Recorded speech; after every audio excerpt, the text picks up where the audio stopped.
No sounds! Ay, grabe. Dakdak ako nagdakdak, wala pala kayo naririnig. Sorry naman mga kakabsat. Ito ang topic natin ngayon. Kabadong-kabado na si Boy 10K mga kakabsat, no? Kung ano-ano na ang mga kabsat, kung ano-ano na ang mga drama niya. Nakapaw! Mananatili kaya siya sa pwesto, mga kakabsat? Sa Lunes? Ay, Diyos ko po, Rudy. Nakapaw. At syempre, maraming salamat po sa mga nanood sa concert natin kanina. Naka-live tayo kanina, no? Kahit konti lang nanonood, pero at least marami pa rin po itong nandun, no? Kahit 200 yung viewers, okay lang. Salamat, Mabsat. So, eto na nga, Mabsat, no? May drama na naman pala si Boy 10K, mga kakabsat. Ibang klase. Nag-live siya kahapon, nagdadrama na naman. Ngayon, panibagong drama na naman. Ako po. Paano? Kabadong-kabado na. Ramdam na ramdam niya na kung anong mangyayari. Liberty Arcega, Diyos ko Lord, Rudy. Ha? Lalo na, lilipat yung dalawa. Oh my goodness. Pati yung mga vloggers nila. Absat. Yung mga banateros. Yun ang topic, yung lilipat na dalawa. Ay, Diyos ko po. Tapos, at least okay na yun. Naka 2 linggo na rin sikon. Kaya 2 weeks. 1 week na disaster. Nagkaroon ng putukan, nagkaroon ng drama, nagkaroon ng film viewing na peke, walang ebidensya, puro chismis, walang kamustahan, tapos nagkaroon ng panglalait, nag-ad hominem, lahat sila. Tapos ngayon, Mabsat, lahat sila may kaso. Sa Magic 13 nila, Mabsat, 10 sa kanila alanganin. Mabsat, 10 may mga kaso. Kaya kabado na sila. Hindi na nila alam ang gagawin. Lalong-lalo natin sa SP kaya Diyos ko Lord. Paano ba yan? Siya, pag-usapan natin. Puntahan nga natin tong page ni Alan Peter Cayetano. Ito, nandito tayo. Sa mismong live niya. Puntahan natin. Praise God. Saturday, weekend. Alam ko maraming nagdi-deep breath. Kami maraming trabaho. And I think bilang mga nagmamalasakit sa ating bansa, bilang mga Pilipino, you deserve to know not only what is happening, you deserve to know why, and you deserve to know the inside stories. So allow me a few minutes to try to directly explain to you, the people, what is happening in our country, what is happening in our Senate, and dahil inside story, what's happening in our minds and hearts. So magandang hapon sa akin Facebook friends, family, mga kasama natin sa media. Mga bago ko makalimutan, shoutout sa ating 55 live viewers. Baka naman, like muna tayo mga Mabsat. Habang nag-umpisa pa lang tayo, i-like nyo na Mabsat yung ating live stream. Wala pong bayad yan. Okay, pasok. SP Boy 10K. Let me start first with this verse, no? I love this verse kasi it deals with 2 words that are... Faith is the assurance. And total, Sunday din tomorrow, I'm address statement. Sabi, ang Pilipinas po nagiging mas mahirap mahalin. No? So, just like Charles de Gaulle, sabi ni Charles de Gaulle, actually hindi niya sinabi to, pero it's President PRRD always said na difference na maganda takbo, wag mong guluhin. And malaki po yung difference that sobra ang corruption, sobra ang poverty, sobra ang takipan, walang reform, walang change, mali yung values. You have to disrupt yan. Disrupt not in the sense na guluhin lahat, but guluhin mo yung momentum ng corruption, ng kasamaan, para nga magkaroon ng repentance, magkaroon ng restoration, magkaroon ng revival, or magkaroon ng pagbabago. So, it is my hope that a spark of hope appeared in May 11. Why? No problem yung takbo ng Senado pagka normal times. But alam po natin that there is a world crisis because of Iran-Israel US war. We knew that in 2022, nung nagkaroon ng Russian-Ukrainian conflict, apektado din tayo.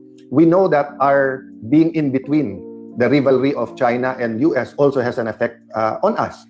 We also know that the flood control scam, the infrastructure DPWH scam, was so big, is so big, that no one imagined na may ghost projects. But until now, the facts have not all been laid out, no? And a clear reform, a clear change is not upon us.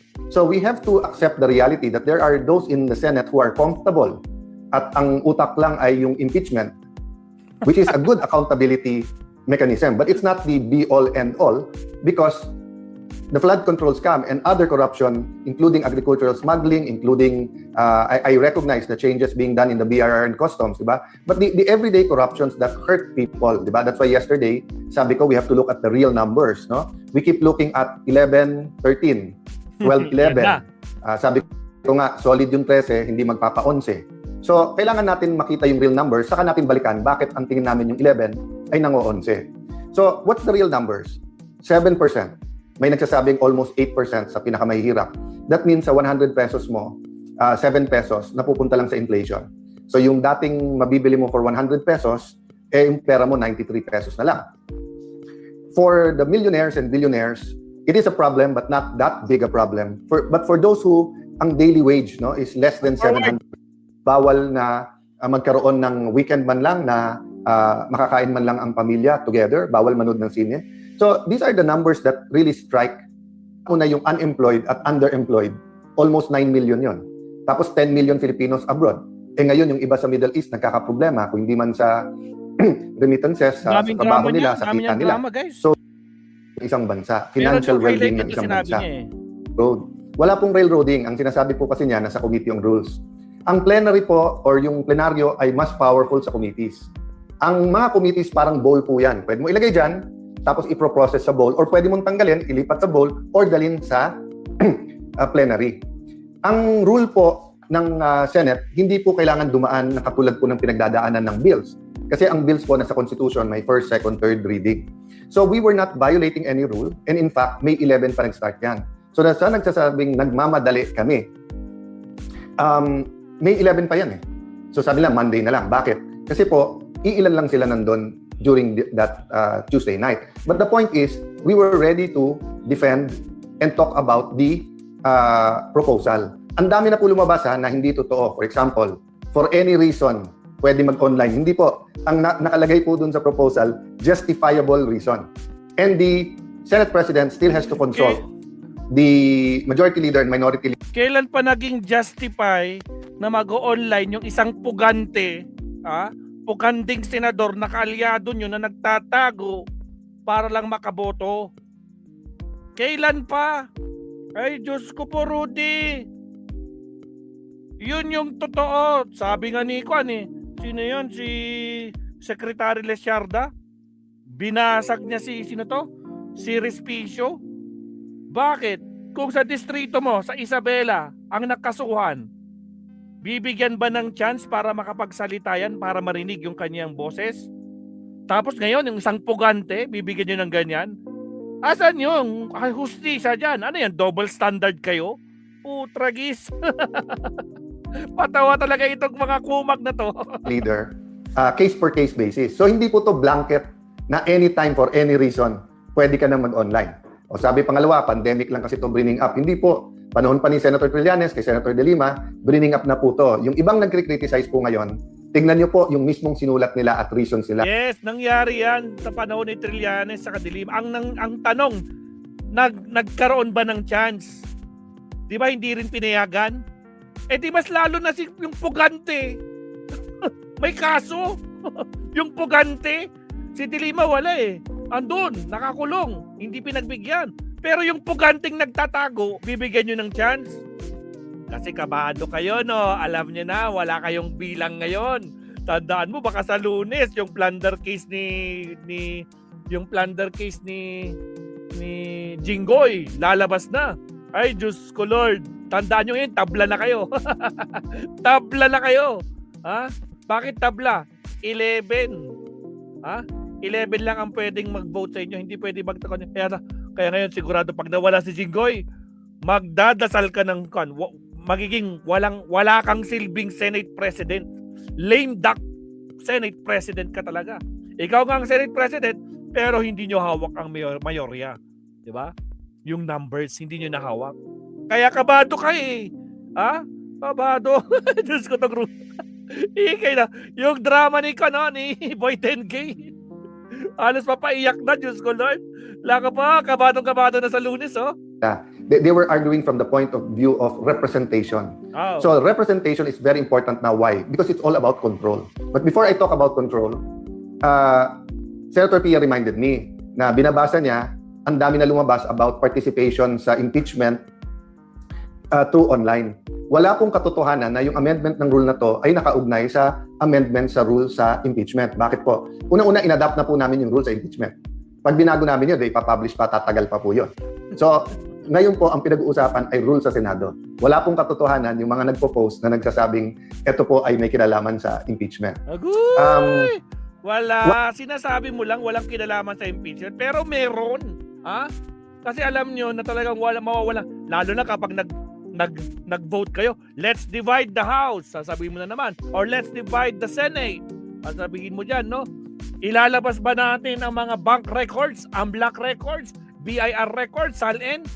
Ilalabas ba natin ang mga bank records na yan? Isusubpi na ba natin? Bubuksan na ba yung BIR box na yan?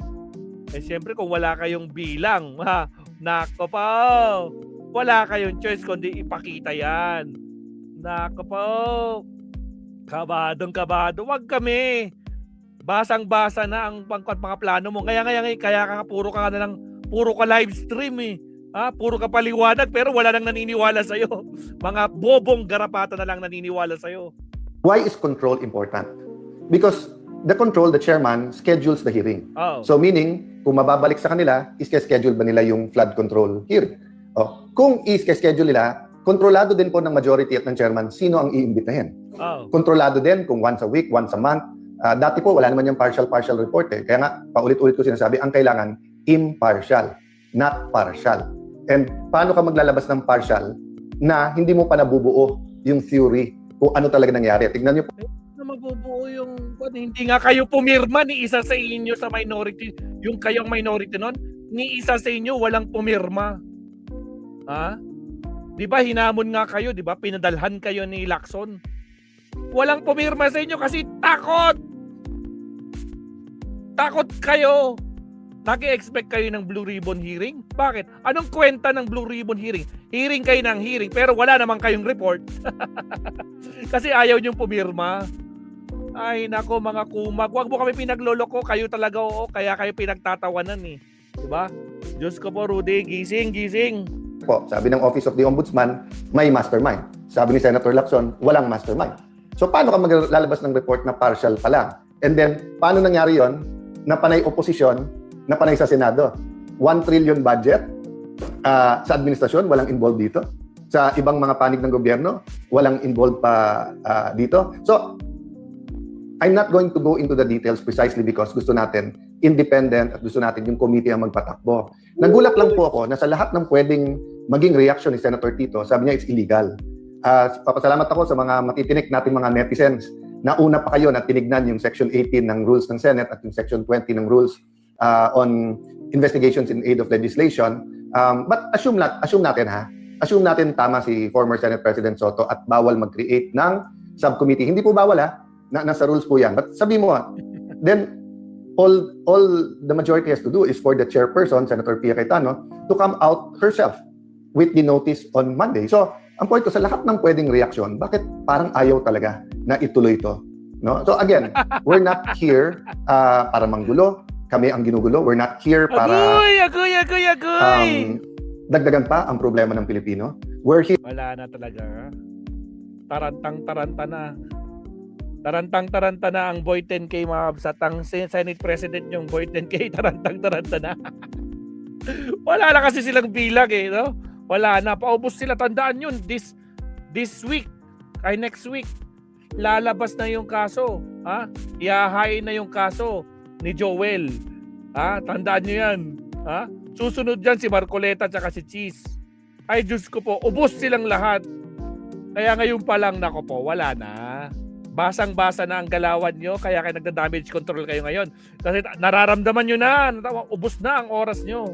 Here para yung hindi maayos, ayusin. So until we have true repentance and true reforms, corruption will continue at the highest levels.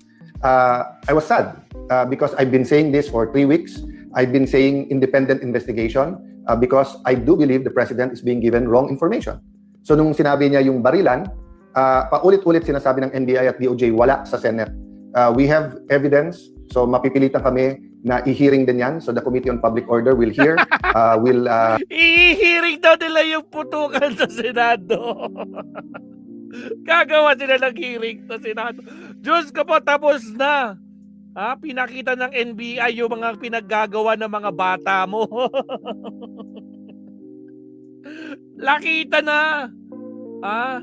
Ang linaw ng report ng PNP, pati may slideshow, reporting pa, di ba? Hindi lang yon, kitang-kita yung oras. Kayo lang kasi nagsasabi, sabi niya Plus ka, na-splice daw. Asa lang na-splice daw? Kitang-kita yung galawan. Anak ng kamote, oo. Awanan, mabsat, awanan. Agpigpigurgur ni Cayetano. Diyos ko po. Get to the bottom of this. We'll bring the NBI, the DOJ, PNP, DILG. Lahat ng nag-iimbestiga. Sabay-sabay na kami inimbestigahan lahat. No? So I wanted to understand that the rule about voting is tied to the control. So totoo, 13 ang kailangan para mapalitan ng SP. Pero ang magpapatawag po ng hearings ay yung chairperson. So isang strategy po ngayon ng 11, kaya napansin niyo po every weekend. Yun. Kung matutuloy pa yan. Kamado, my kapsat. Sila ang gumagawa ng sinasabi nila, may babaliktad, may sasama na sa kanila, may nag-iisip. Alam niyo po, ang kudeta, ang isang essential element po dyan ay stealth o kaya yung tahimik, ibubulaga ka, magugulat ka. Di ba? So bakit sila maingay about it? One is to try to create distrust among the 13. Secondly is to create pressure. And number 3, bakit nila pinipredict? May huhulihin dyan, may arrestuhin, ganyan. Okay. Because may mga kakampi sila sa kabinete. That's very may kakampi daw sa kabinete. Lako kung saan na napupunta yung drama mo, kaya clear, no? Oh. So my point is this, no? One of their intent is to not allow the electronic or teleconferencing or any kind of online voting para pag sila majority sa floor, aagawin nila yung mga committee. At pag naagaw yung mga committee, sila na naman magdidikta ngayon kung anong pwede i-hearing o hindi. Nakita nyo po na inaalok namin ng committee, they can read their members anytime. So nagugulat lang ako kay, let's say kay Senator Erwin, paulit-ulit na wala daw napasa during my time and mabagal, etc. Pero nandiyan na yung mga malalaking committee, hindi sila nagpapalista as members. Dati nag-uunahan pa. So I'll try not to make as much comments regarding the senators because I do believe in your Senate President, the whole Senate. I can make a list para kontrahin yung sinabi ni Senator Lacson of bending backwards. Sila bending the law, bending the rules. Ako bending backwards. Lahat ng request nila, hindi ko na isa-isahin. Basta't kaya ginagawa. Sa impeachment po, consensus. I did not dictate anything and maayos na lahat yan. So again, I want to emphasize the priorities of this majority. No? One is the soul of the nation. So good governance. Okay? Kasama po dun sa good governance, hindi lang yung accountability, which is the committee hearings and the impeachment. Kasama din po dyan yung mga legislation that goes into the real numbers o yung economics para hindi gutom ang ating mga kababayan, para walang temptation for crimes and for corruption. Diba? So kasama sa good governance, accountability, blue ribbon, kasama din po dyan yung impeachment. No? Then, as I said, kasama din po dyan yung real numbers. So, many other things will come up. There are administrative things. But as you see, no, sabi nga nila, they're throwing everything, including the kitchen sink at you. No, they're even the kitchen. Tinatapon na sa amin. Anything they can think of kaso daw. So, guys, what can you do? One, pray for us. Pray for the nation. Two, tutukan. Res ipsa loquitur. The thing speaks for itself. Read between the lines. Anyone can speak. Pero tignan nyo kung sino nagsasabi ng totoo. So, let me stop there and ask for prayer. Kitang-kita namin kung sino nagsasabi ng totoo. Lalo na, kitang-kita namin na the Senate is never been attacked. Yun. Ang sinungaling, humahabang ilong. Kaya kami tinatawag na Pinocchio, di ba? Diyos ko, Lord Rudy. Ay, lako. Wala na, mabsat. Tawa na yun. Talagang sobrang taranta na itong si Boy 10K, mabsat. No? Hindi na niya alam ang mga pinagsasabi niya. Tila-tila tipagbaganan mga gabsat. O siya, tapusin na natin to. Walang kwenta talaga itong si Boy 10K. Nako po. O siya, subtopic na tayo. Again, maraming salamat po sa 150 live viewers natin. Again, sa mga hindi pa nagla-like dyan, like and subscribe tayo. Ito na, mabsat. Punta tayo sa mas maayos. Punta tayo kay Attorney Mabsat. Diyos ko, Lord Rudy. Countdown muna tayo, Mabsat. Here we go.